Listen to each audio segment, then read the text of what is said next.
Hello, it's Morgan, and I'm here with Ananda Nelson, and she is a spiritual Wonder Woman, basically. So, can you just tell everyone about kind of what you do? Yes, of course. So I'm Ananda, and I'm a social worker. I have been in the spiritual and healing realm my entire life. I grew up in a ashram, went to preschool there. My mom is a holistic healthcare practitioner. I've been doing acupuncture since I was 13, qigong and meditation since I was 5, 6, 7 years old, and it's been a lifelong journey of healing, and I didn't go into it professionally until just a few years ago, about 3 or 4, but it's been quite the journey since then. So, That's amazing. So, we're talking to the master now. Can you tell us about traditional Chinese medicine and what that means? absolutely. So, I mean, in terms of traditional Chinese medicine, the most common one practice is acupuncture. It's spread all around the world at this point, but it started in China. And what they do is the practitioner or the doctor per se, they combine using the needles as the first form of treatment. They have electromagnetics that they use, and people don't like needles or have a phobia. But essentially, they use needles that are literally like the size of a hair, really small needles that go into the first 1 or 2 layers of the skin, and they align them with different points in the body that connect to different organs and just different parts of the body. So, if, for example, like your sinus coming from here, or lung going from here, like near the shoulder, so they're all over the body. But eventually, with the needles, they allow the blood to flow. So your chi, as they call it, which would be your energy flow, the meridians of the body, they begin to flow a lot more easier because you're unblocking those passageways. And they combine in the herbs with it for whatever illness that you might have, for essentially whatever that the client needs, whether it's illness related or if it's more like a physical injury, hormones, anything like that. There's a herb for everything. So That's really cool. So, can you tell me what herbs might mean in the realm of traditional Chinese medicine and how they're used for healing? absolutely. So it's literally almost like being, like I said, in a Harry Potter movie, where whenever they're first putting herbs together, they are trying out all of these different like concoctions of herbs together to see what's going to work best for each client or each patient. And essentially, they put them into like little capsules.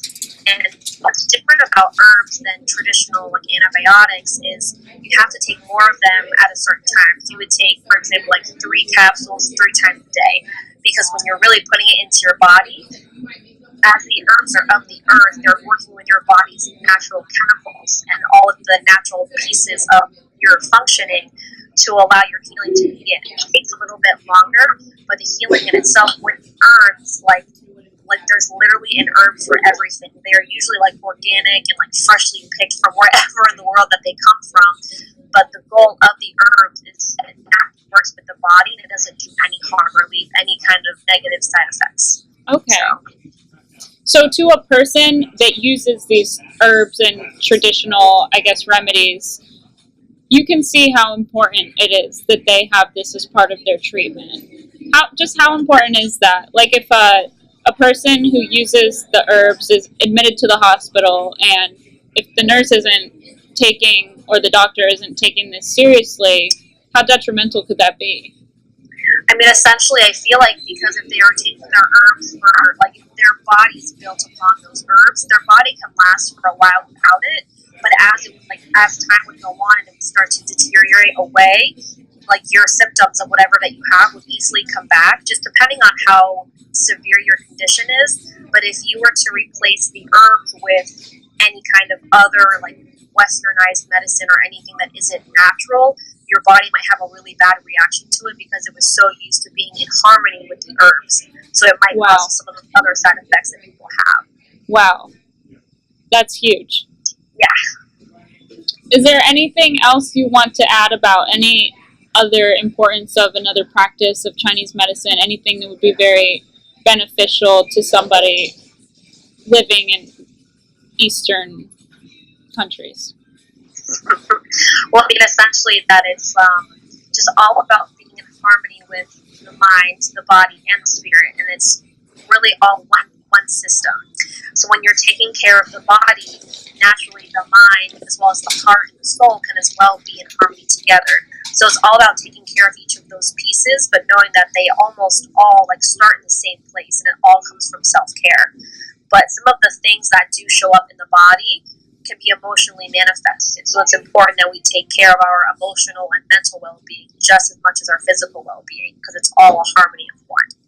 And that's a big, I would say, belief or like core tradition in Eastern medicine, especially with acupuncture. So That's really interesting that it kind of focuses on taking care of the whole person and not just treating symptoms. And I think that that's something we could all definitely benefit from and learn from. yeah. As far as emotional and spiritual healing goes, like what would be important to an Asian client or a person who practices Eastern religion while they're in the hospital? Like as far as religion wise goes, how could we accommodate their religion? Well, I mean, so essentially it's just whatever support that they need. So I know that at a lot of different hospitals they have like whoever from like the Christian or Catholic church there, they have like a prayer room and everything, but it's almost like offering that space of, you know, what do you need? Like, how can I accommodate you in what you need? And a lot of them will just need meditation space, so their hospital room in itself can be that. I know that hospitals now are starting to incorporate more use of essential oils, which is really amazing and important as well. But I would say that if you're in the hospital, the biggest thing that they need is just like that meditation space. So if they know that their nurse is going to come in every so often, it's like during this time, just like leave, like as long as I'm good, like leave me alone to do my thing, because I really need to stay connected with myself. And it's almost like reinstilling that peace and that faith that they will heal. That's really interesting because the hospital can be such a loud and crazy bustling place. So just at least offering, can I make this environment less stimulating for you? Yeah, a really good. That's a really good thing to offer our clients. Yeah. Of Eastern religion. Okay, so I know a little bit about Asian culture, and I guess it's can sometimes be a sign of weakness, or the Asian clients don't necessarily come forward and say I'm in pain, or they don't come forward and say I'm depressed.